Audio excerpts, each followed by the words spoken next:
నమస్తే. ఈరోజు 6వ తారీఖు జూలై నెల.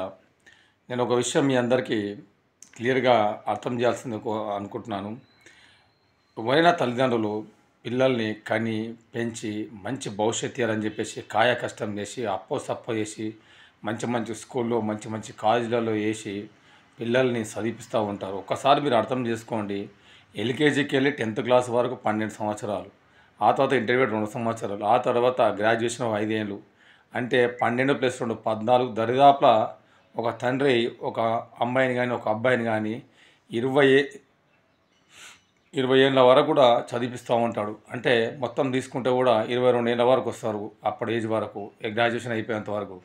మరి అప్పటి వరకు కూడా ఆ తల్లిదండ్రులు ఏమీ ఆశించకుండా కేవలం నా కొడుకు కావచ్చు, నా కూతురు కావచ్చు, మంచి భవిష్యత్తు ఉండాలి, వాళ్ళకు మంచి ఉద్యోగం రావాలి, మంచిగా స్థిరపడాలని చెప్పేసి కోరుకున్న వాళ్ళే కోరుకుంటారు మన తల్లిదండ్రులు.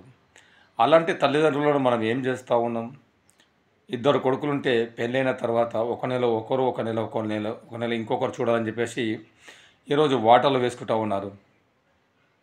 తల్లిదండ్రులు ఆనాడు మనకు ఉన్నా లేకపోయినా వాళ్ళు ఉపవాసం ఉండి కూడా పిల్లలకి అన్నం పెట్టి వాళ్ళకి మంచి భవిష్యత్తు ఉండాలని చెప్పేసి వారు ఎన్నో రాత్రులు ఉపవాసం ఉంటారు. కానీ మీరు ఒక నెల రోజులు అన్నయ్య, ఒక నెల రోజులు తమ్ముడు అని చెప్పేసి పంచుకుంటే ఆనాడే నిజంగా తల్లిదండ్రులు చనిపోయిన వారితో సమానం.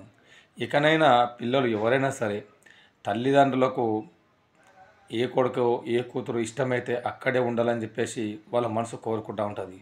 దయచేసి పెద్ద మనుషులకు మనసుకు అనుగుణంగా మీరు ప్రవర్తించి ఆ యొక్క తల్లిదండ్రులు దేవుళ్ళు దేవతలాగా చూసుకోవాల్సిన బాధ్యత ఎంతైనా మన పైన ఉన్నది.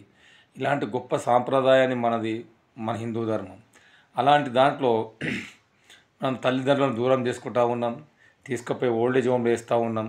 అసలు ఓల్డేజ్ హోమ్ అంటే ఏంది? రేపు మీ పిల్లలు కూడా మిమ్మల్ని ఓల్డేజ్ హోమ్‌లో వేస్తే ఎలా ఉంటుంది పరిస్థితి? ఒక్కసారి అర్థం చేసుకోండి. ఇంటికి పెద్దలుంటే చాలా కూడా గౌరవంగా ఉంటుంది. ఇంటికి ఎవరొచ్చినా ఏం చేసినా ఒక మంచి పెద్ద మనిషి ఆశీర్వాదం తీసుకోవడం అనేది చాలా గొప్ప సాంప్రదాయం. అలాంటిది మనము తల్లిదండ్రులందరినీ ఓల్డేజ్ హోమ్‌లో చేర్పడం అనేది భావ్యం కాదు. దయచేసి కామెంట్ బాక్స్‌లో కామెంట్ చేసేటప్పుడు మీ తల్లిదండ్రులను ఎవరు చూసుకుంటూ ఉన్నారో మీ ఇంట్లో, అన్నయ్య చూసుకుంటుందా, చెల్లె చూసుకుంటుందా, అక్క చూసుకుంటుందా, తమ్ముడు చూసుకుంటుందా, దయచేసి నా కామెంట్ బాక్స్‌లో కామెంట్ చేయాల్సిందిగా కోరుచున్నాను. ఇట్లు మీ అశోక్ గౌడ్. దయచేసి మన ఛానల్ని సబ్స్క్రైబ్ చేసుకోవాల్సిందిగా కోరుచున్నాను.